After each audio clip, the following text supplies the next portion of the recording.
Welcome back again to the C-Files. Sure, it's been a while, a long while actually, but fear not, we're back, and I'm still continuing Sonichu. I mean, that's what it says in the title, right? Now, if you haven't seen my first episode on Sonichu, I suggest that you go watch it. I'm going to be making another playlist for this mini C-Files series, since it's going to be a lot more than just 3 episodes, like Stupid Mario Brothers. So please go watch the previous video before I continue the story of Sonichu. Watched it? Awesome. Didn't watch it? Well, whatever, then you're missing out. So let's jump right into Sonichu Issue 2 is the 3rd issue in the Sonichu comic series, and this issue was drawn on April 4th, 2005, which is about 2 years before Chris was discovered online. Now, for the actual cover. The cover features 3 electric hedgehog Pokemon, one of which is Chris Chan's Sonichu. Another is an orange one, and then to the right of Chris is a yellow female electric hedgehog Pokemon. Above them are some hieroglyphics, which are just picture math of each character. Going from left to right, the first set of hieroglyphics is a rabbit in a hat plus a medallion equals an orange hedgehog. The middle hieroglyphic represents Chris, which is the Pikachu plus the hedgehog plus Chris Chan equals Chris Chan Sonichu. And the right one is a flower plus arm braces equals yellow hedgehog. Moving on to the actual issue, we get the same disclaimer from Chris saying that anything that represents real people is a coincidence or parody, which if you haven't been paying attention is clearly not true. We then get to episode 7, which is the Ancient Prophecy. Yes, it's pronounced that way. Sonichu is seen doing normal Sonichu things until a cave catches his eye. He stops and reads the inscription that says, "Only the creature and his master of the prophecy may enter the Destiny Cave." Which is Chris trying to be cryptic, but we all know it's about him and Sonichu. Sonichu isn't as smart, though, and questions what the inscription means. But before Sonichu can force the square into the circle hole, he hears a voice. An old man approaches him saying, "Yes, only those of the prophecy." He then recognizes Sonichu as the creature from the prophecy and invites him in to talk about whatever this prophecy means. Later, Sonichu explains what he learned about with Chris. "So let me get this straight, Sonichu. You found a cave and an old man guarding it. The old man elaborated that you are the prophesized creature, and since I am your creator and father, I am the prophesized master. And I am able to receive special power by entering the cave with you and the cave keeper? Is this true? I know it seems far-fetched, but with the cave carvings, I think it's worth a shot, father." Chris and Sonichu enter the cave with the cave keeper, and we get this huge wall of text that reads, "It was prophesied by the ancient masters that the reincarnation of our leader will take pen in hand to combine a mouse with a hedgehog, and will place his handmade medallion onto the pedestal, and release the powers that were his, as well as his lady and rival powers. The powers will transform you all into electric creatures, and variable powers of good and bad and peace. Also, an evil will strike the day the original electric creature finds this cave. Only the released powers will defeat the evil." Okay. So this doesn't make a lot of sense. If we're thinking about this comic in chronological order, then Chris should already have the Sonichu powers since he used them in the sub-episodes. And if not, does this mean that the sub-episodes happen after this specific storyline, or do they exist in an alternate reality? But then again, some sub-episodes are referenced in the comics, so Chris should already have the powers. Whatever. But wait a minute, what if Sonichu didn't find the cave? Does the evil not get released until Sonichu finds it? Or is this evil waiting with bated breath to see if Sonichu makes it to the cave? How does it know? Or does the old man release the evil once he sees Sonichu? None of this really makes sense, but then again, this is Sonichu we're talking about, so I probably shouldn't be thinking about this as hard as I am. Sonichu makes a snide comment about being the one to release the evil, and Chris consoles him about being the root of this problem. And then he says that he'll release the powers and stop the evil, so the old man takes them to the pedestal where Chris's medallion fits in perfectly for some odd reason.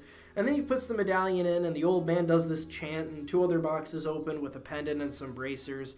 Chris's medallion flies right towards him, making him glow a nice shade of lavender Crayola washable marker. Chris is then transported to some void, where another Chris-like character is there, wearing gold armor and with a Sonichu-type crown. Who is this man?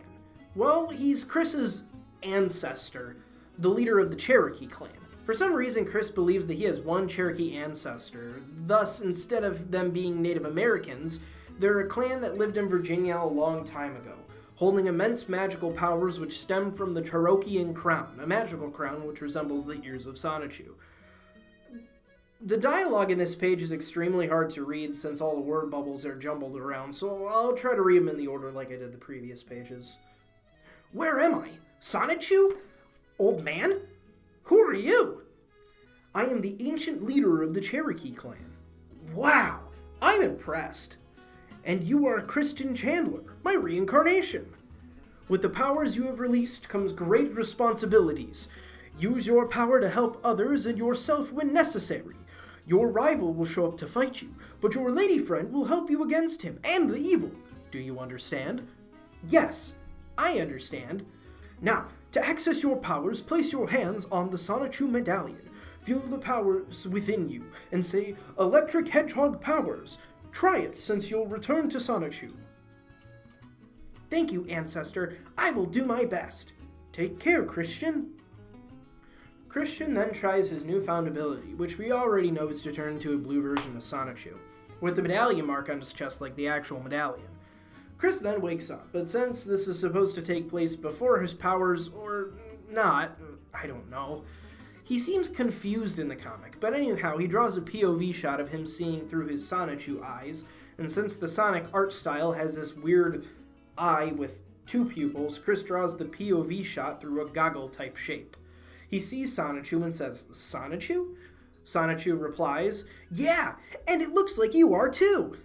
Christian is confused and looks at himself and sees his new form. He then asks Sonichu for a mirror, which Sonichu apparently has. Chris, excited that he too can experience the wonders of being a crossbreed only Satan can think of, leaves with Sonichu. The next page shows two more lights flying to random houses, one belonging to Wes Isley, age ? And Sarah Hammer, age 22. Who are these people? Well, to answer that question, Wes Isley and Sarah Hammer are more people in real life that Chris knows, Sarah more than Wes. Sarah was Chris's first gal pal, a girl who did have a boyfriend, but Chris hung out with anyways and tried to weasel his way into a relationship whenever possible. During high school, Wes Isley was in a relationship with Sarah Hammer, while Chris was interested in Sarah. To Chris, the straw that broke the camel's back is when Sarah was sitting on Wes's lap. You know, like normal couples do. Chris, being who he is, wrote both of them into the comics, probably thinking about trying to fulfill his fantasy of being with Sarah and defeating Wes through the comics. But here's the kicker. Both of them have never seen the comics, or at least this is what we're led to believe. They both live relatively normal lives. Wes is a party magician in real life, which explains the magic-related paraphernalia in the comics, and Sarah broke up with Wes in high school and married another man, which will be brought up in a later issue of the comics. The whole issue is really just about people that Chris barely knows, and he's assuming things about them because in his mind he thinks that they did him wrong. Honestly, it's hard to assume that Chris and Sarah were really good friends as Chris believed. He cites the two of them as best friends, and later he thought of them as destined lovers. But when they were kids, before Chris moved to a different middle school because according to Chris he was mistreated. This, however, cannot be confirmed or denied since a handful of the information to this issue is either not available to the public or is not true at all. Chris tends to tell his story in a very lopsided way, not mentioning details about what triggered the staff to allegedly abuse him or what made them attempt to send Christian to a mental institution. What Chris talks about when it comes to primary school may very well be true, but the story is missing so many pieces that it can't be proven. But this relates to Sarah because Chris lost contact with her after he moved. But when they did hang out, according to Chris, Sarah convinced Chris that Casper the Friendly Ghost was under her house in the crawl space. When Chris went down there to see him, she locked him in there and left. It wasn't until her father came out to set Chris free did Chris get out of the crawl space. Another story Chris remembers was that Sarah tried to convince Chris to eat the tip of a honeysuckle flower, saying that it tasted like honey, although it's known that the honeysuckle flower is poisonous to the body. Chris didn't get to eat it though, as his parents came outside to stop him from harming himself. These stories imply that Sarah wasn't too kind to Chris when they were children, but Chris remembers these times fondly. It seems quite odd that Chris would still be interested in her if she tried to poison him and lock him under her house. But Chris being Chris didn't let that stop him from putting her in the comics. The next page of the comic is an ad for Axe body spray. Chris is holding a can of Axe cologne, saying, "After using Axe body spray, I felt scentily delicious and confident. Seriously." Going down to the bottom of the page, Sonichu and Rosachu share a conversation. "Wow, sweet Bolt, you smell great. Did you bathe?" "No, my heart sweet, I used the Orion scent." "Then may I orbit your belt?" This exchange in the advertisement leads us to believe that Chris thinks that using Axe body spray is a valid substitute for taking a shower, which is kinda gross. He also thinks that using this spray is like using a lure in Pokemon, but instead of being more susceptible to random encounters, he's more susceptible to women. This then brings us to episode 8 of issue 2, Chaos and Serenity, where we see a version of Wes with similar garb to Christian's ancestor, but he looks more like the Pope now.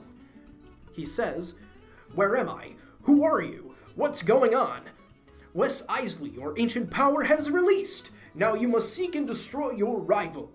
"Rival? Who?" "This is your rival, Christian Weston Chandler. You two were rivals in previous lives, and you still are." "Okay, he had a hint of jealousy against me anyway. What did I do?" Honestly, I gotta stop right there. For a second, this is probably the most realistic line that Chris has ever wrote when imitating another person. Wes probably had no clue that he did something to make Chris despise him so much. The Pope Wes continues, "Release the power in your fire shock pendant by centering your anger and shouting, 'Fire, burn off!' Transform now and we will begin your training." Wes then does his transformation into an orange Sonichu with lightning marks on his body. He then takes the name Wes Lee Sonichu, a play on his own name of Wes Isley. After this, he begins the training. We then go to Sarah Hammer, who is now floating in the same void as Wes and Chris. She sees an ancestral version of herself. Sarah says, "Whoa! What happened to my room?" "Who are you?" "I am the queen of the Cherokee clan. My husband was the leader." "Okay. Why am I here?" "The ancient powers of me, my husband, and his rival were just released. You have been bestowed the lightning bracelets." "I wondered what these things were on my arms." "You must use their power to bring serenity between my husband's reincarnation and his rival. Also, you three must work together to stop the evil that was also released." "How will I recognize your husband's soul?" Well, yeah, it's a very valid question. She never really said anything about a soul, did she? Anyways, "His soul belongs to a friend of yours. Now cross your bracelets and say, 'Graceful lightning,' to transform. I will teach you the powers. Then you must bring peace to the world, Sarah Hammer." Wow, this is too much, but I guess it's destiny. Sarah then says the magic words, transforms and gives a smooch to the reader, and with that she is now became Sara Moroz. Ancestor Sarah says, "Wonderful! There is so much to learn." On the next page, we get a map scope. Behind Giovanni's gym on the rough terrain, Sonichu finishes teaching Chris about his new abilities. Chris says, "Thank you, Sonichu, for helping me learn my new powers. Electric attacks, hyper beam, and my speed." "No sweat, Dad. But I just can't figure out what I need to do to change back to normal." "Don't worry too much about it, Pop. We'll figure it out eventually." Sonichu then touches the medallion marking on Chris, making him change back, getting rid of any sort of conflict that the scene ever had. Sonichu says, "Wow, all I did was touch your chest mark and you changed back. What do you know?" Meanwhile, on the next page, Ancestor Wes says, "Your training is complete, Wesley. Now be gone to destroy Christian." Wesley is then teleported to the rough terrain to find Christian. "Okay, now to find my rival. Where is he?" You know, I don't think that rival is really the word to use. Let me check something here. Ah, here it is. A rival. A person who is competing for the same object or goal as another, or who tries to equal or outdo another. Competitor. That's not really the relationship between Wes and Chris. That's they're not really a rivalry. That's like, well, honestly, I don't even know how to describe it. Wes sees Chris, and we get another map scope as Sara arrives to the scene. She says, "The Queen says I'll find them around here somewhere." Going back to Wes, he aims for Chris and says, "All right, Chris, get ready for a barbecue." He then uses a fire blast and shoots it towards Chris. On the next page, Sara sees Wesley throw a flame blast at Christian. Sonichu sees the flame blast and pushes Chris to the side. Sara says, "I saw that! That guy fired on that man down. Oh my gosh, that's Chris!" Chris says, "Wow, what a blast! Thank you, Sonichu." Sonichu says, "That's okay, father." Wes jumps up to attack Chris, saying, "I'll get him this time." The next panel is a full-page spread of Wesley as a sphere, barreling down towards Chris and Sonichu. Chris says, "What the? Sonichu, run!" Sonichu says, "You don't have to tell me twice, but in the Stone Age..." But in the Stone Age what? What is this supposed to mean?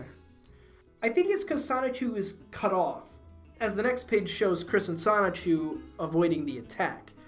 Sara Moroz uses her bracelets to hear better. Chris, realizing that this orange Sonichu is the one who is foretold in the prophecy, asks him his secret identity. Wesley Sonichu replies, "Okay, I'll give you a clue. Your friend sat on my lap and you had a jealous look on your face." This is what it's all about? Just a single instance where Wes and Sara were minding their own business and Chris got all up in arms over it? That's not very healthy. Chris exclaims, "No, not Wes Isley!" To which Wes responds, "You are correct!" Sara lets out a small gasp and says, "No, I don't believe this!" Then we get a beautiful big wall of text between Wes and Chris, which is weird because it looks like they talk over one another. I'll read it one person at a time. "Okay, I'll admit, I was jealous of you because you get to spend more time with Sara than I do. But I only felt jealousy because I cared about her. The reason I kept it inside me all this time was that I wanted her to be happy, all things considered. Hey, I'm pouring my heart about how I care about my best friend. Will you dig into your pot of greed?" Is that a reference to Yu-Gi-Oh? Maybe. Wes Isley retorts with, "Yeah, whatever. My ancestor of the Wasabi clan wanted to rule the world, and the only way to do that was to steal the Cherokean crown from your lousy Cherokees. For centuries, we of the Wasabi clan cried trails of tears because we were never able to kill the king of the Cherokean clan to get the marvelous Cherokean crown." Whoa. Now, I might be a little rusty in my history, but wasn't the Trail of Tears about the devastating losses on a journey of forced relocation by the Cherokee Indian tribe? Which again contradicts exactly what Wes talks about. Also, why is Wes so destined to get the crown? Because some ghost told him to? This really doesn't add up. On the next page, because we were correct and Chris did in fact play Yu-Gi-Oh, he uses magic... On the next page, because we were correct and Chris did in fact play Yu-Gi-Oh, he uses the magic cylinder to buy himself some time to turn back into Chris Chan's Sonichu. Sara, seeing this whole thing go down, says, "He was jealous for me? That's so sweet." Which is probably something that she would have never said based on evidence. Chris turns back into Chris Chan's Sonichu and says, "Hey Wes, you okay? How many life points do you have left?" Wes, attacking Chris for being the dick that he is, uses flamethrower on him, burning Chris's Super Sonichu tail. Chris says, "You burned my tail! Now it's personal." Chris attacks with a Mach Punch and Wes hits back with a Mega Kick. Chris misses a Cuirassier Kamehameha and Wes gets him with a Sky Uppercut, knocking Chris to the ground. Wes stands over him and says, "How many life points do you have left? Thanks for the crown."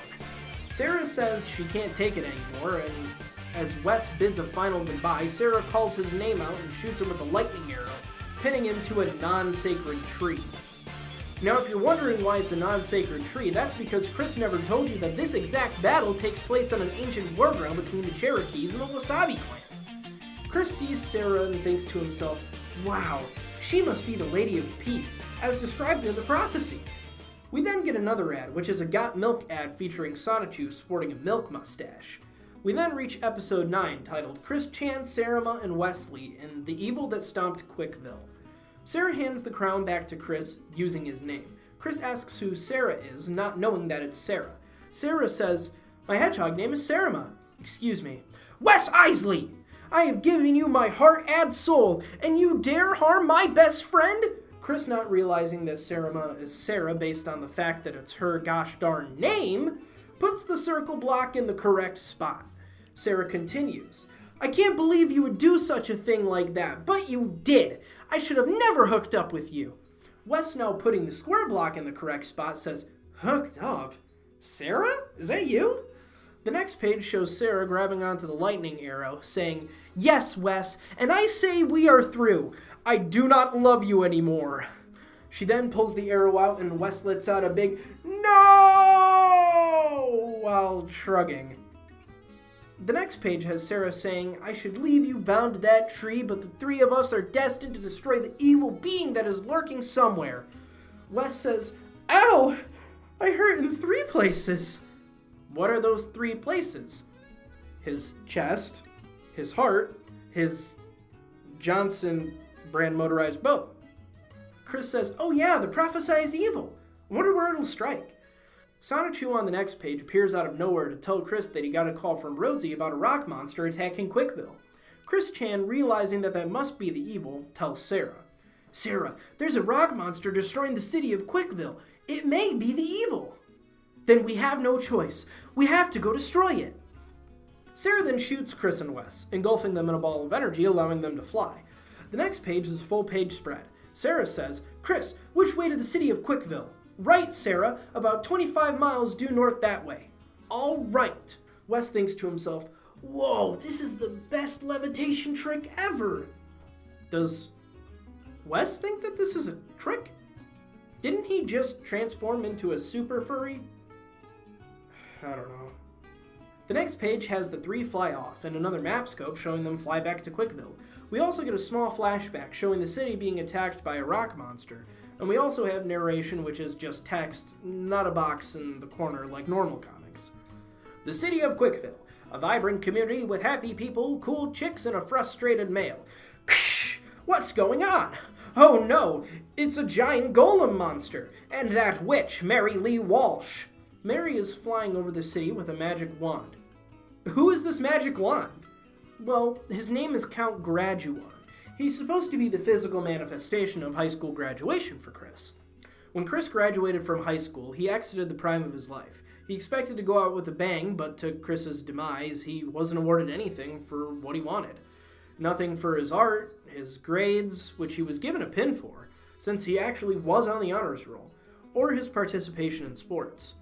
He was devastated, and according to Chris himself, he walked up to get his diploma and walked off stage without looking at anyone or shaking any hands. To Chris, this was a massive blow to his confidence, and he went home and cried. Well, back to the comic. Mary Lee Walsh says, "Ha ha ha, I can shatter many hearts with this golem." Count Graduan adds, "And we'll take over the world." Mary responds with a, "You bet, ancient spirit," as Graduan's name isn't revealed until later. The next page has Count Graduan saying, "The Cherokee and the Wasabi clans have put me away for centuries, but I will rule the world." Just then, we catch up with everyone else. Sarah says, "Oh no, that thing is huge. We'll have to take it down. Chris, you know this world. Any ideas?" Wait, so is Quickville a different world aside from the one that Chris lives in? I thought that Chris lived in Quickville, which in the comics is the real world. So why would Sarah call this a different world? Were they transported to an alternate dimension that Chris lives in? No wonder they don't keep in touch. Anyhow, Chris says, "I think so. Sarah, shoot some arrows into its eyes. Wes, fire up its knees. Those things always have weak knees.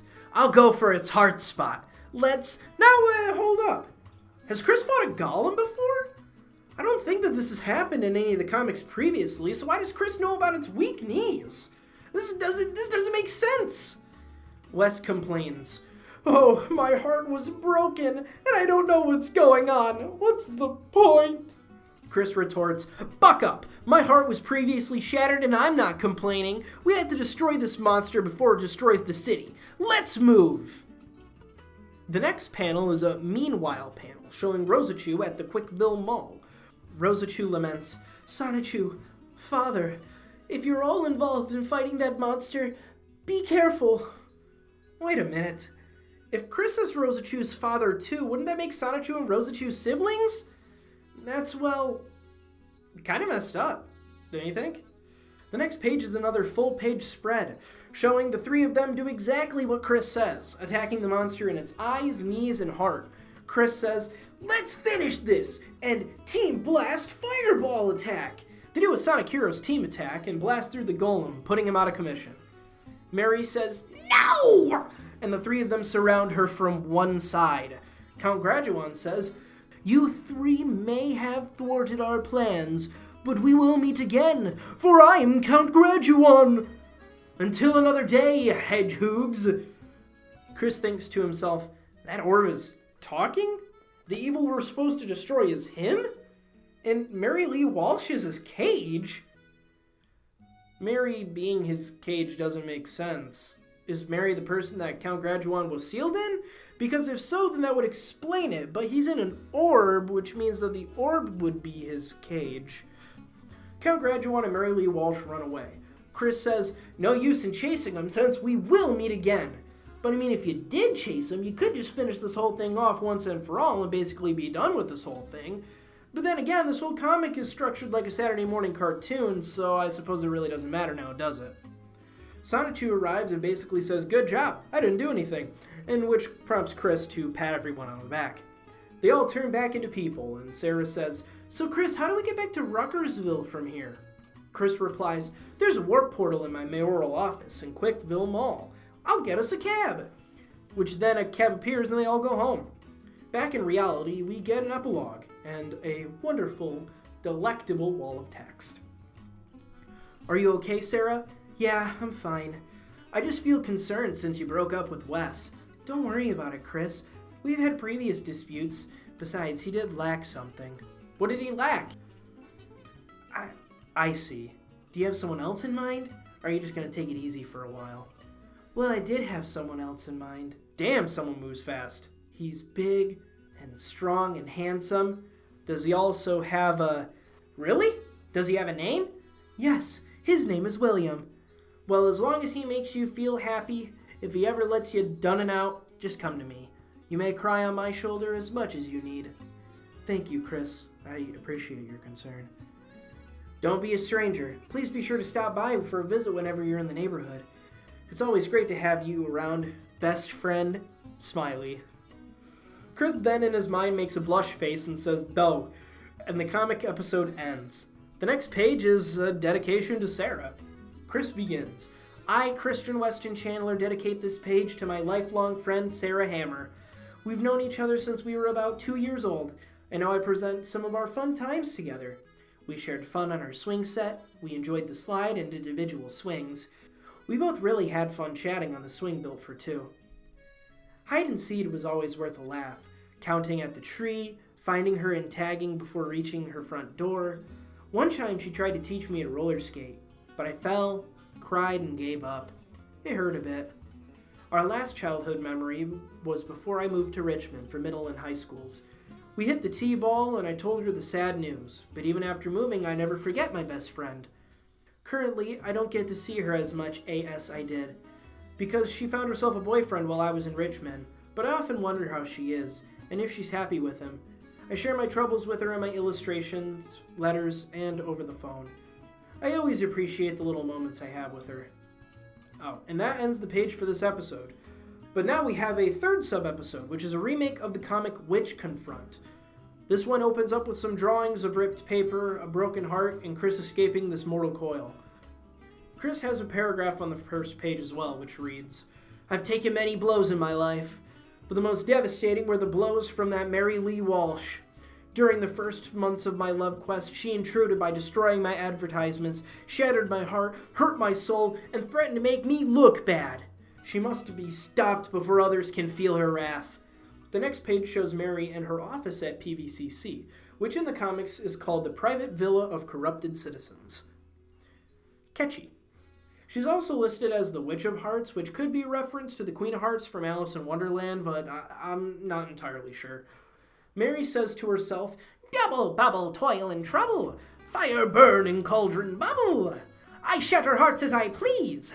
I hurt them hard with the greatest of ease." Chris Chan Sonichu bashes through the window. Mary says to herself, "Who dares intrude upon my negative influence?" Chris Chan says, "My name is Chris Chan, and I am here to stop your heart shatters. But more specifically, in the name of Christian Chandler's heart, I shall punish you." Mary Lee Walsh, probably not seeing through Chris's blown cover because he said his name twice already, says, "That anime line and pose are so old, but I'll destroy you with my dark magic!" The next page shows the two of them exchanging different blows, with Chris Chan Sonichu using a mirror coat to blow up Mary Lee Walsh. Mary and Chris continue, but Mary accidentally hits Chris Chan in the medallion-shaped spot on his body, making him turn back into Chris. Mary stands over him triumphantly. Sonichu shows up normally and says he wasn't there because he was watching to let Chris do all the work. And because Chris can't even win in his own fantasy land, he gets Sonichu to help. Chris, looking an awful lot like an ottoman, is elated to see Sonichu, and then they say, "One shot is all we get!" And the comic continues like the original. Mary Lee Walsh stands there and does nothing and gets vaporized by Chris and Sonichu, and they high-five. We then get the same final copyright page that is in the other ones, and that ends issue 2. And that ends issue 2 of Sonichu. If you want to see more content like this, then please consider subscribing. And if you want to actually know when the next video comes out, you can always hit that bell button. Now, I want to give a big thank you to the Copperhead, who actually edited this entire video. If it wasn't for him, this video probably would have taken another 7 months to come out, and honestly, I was having a very hard time editing the video because my computer was falling apart. But now I have a better computer that will edit videos faster. I also want to give a big thank you to Mr. B&B Art for doing the thumbnail and doing all of my other thumbnails. He was in the laser collection video, if you didn't know. And I guess without that, tune in again because we are going to continue reading Sonichu.